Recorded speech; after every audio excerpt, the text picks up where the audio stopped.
Guys, grabe, yung ano namin dito, yung lababo namin bumaha. So ngayon, ang ginawa ko, wala kasi akong alam. So ang ginagawa ko is parang pinapump ko lang itong kamay. Pinapump ko lang dito ng kamay. Ito dito, tingnan mo. Ayan, dito. Ayan, So tinuruan niya ako na ito pala dito, tanggalin lang, i-screw. Ganun lang sir. Ayan siya. So ganun lang pala madali. Kaya lang nagulat ako ng matanggal. Nagulat ako. Kasi bigla na lang dito. Alam mo, gumanon na lang siya. Kaya ngayon, medyo natakot din ako kung paano ko ito ibabalik. Mamaya magpapatulong na lang ako. So ito na nangyari. Tignan mo sa ilalim. Ayan o. Ayan hanggang doon sa may ano. Okay na. Pero bakit?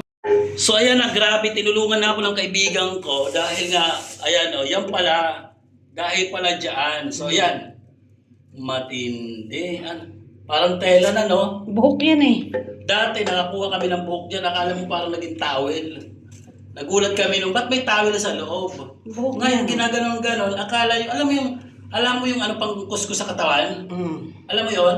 Na akala mo tela na pang kuskus sa katawan, o kaya yung pataan ko yung pangalan na yon, bigla na Chat. gano'n. Asan yung tornilyo? Eto. Tingnan mo kung nakagitna siya ha. Oh, gitna.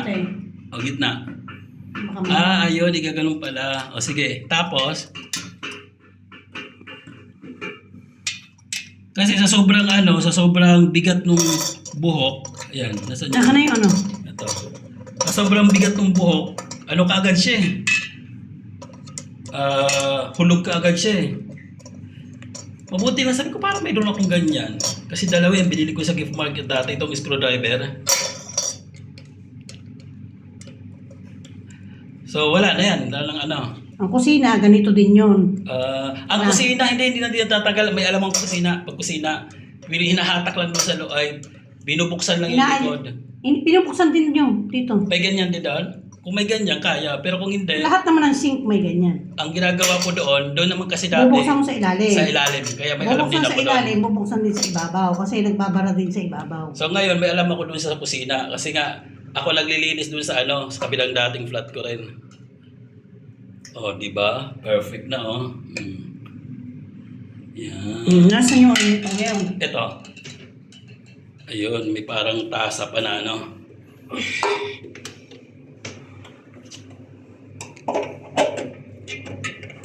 Yan ang tinanggal ko din kanina. Naka, no? So, ayan, oh, ayan, oh.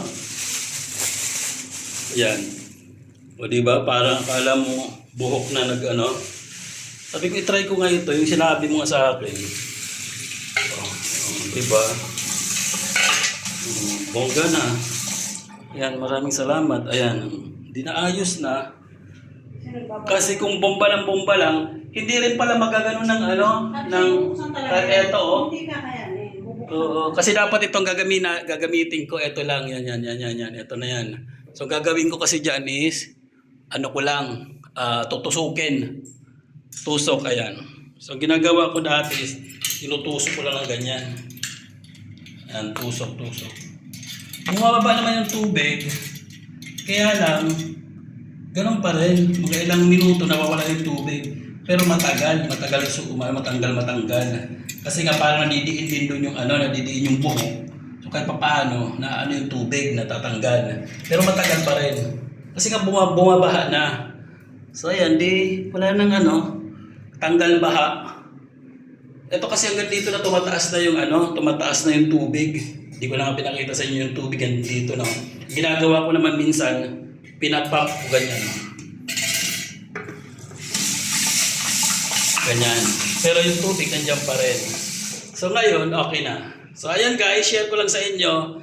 Ganun lang yung tamang paglinis ng sink. So ngayon pag bumabaha na or umaapaw na yung tubig dahil nga bumabara, dati kasi ginagawa ko ng tubig na mainit. Hindi rin siya kasi nga kahit talaga ng mainit, hindi pa rin matutunaw yung buhok doon o kung anong bagay. So yun lang pala siya ang diskarte. Una is, syempre magpo-provide kayo ng anong pangalan niya? Screwdriver.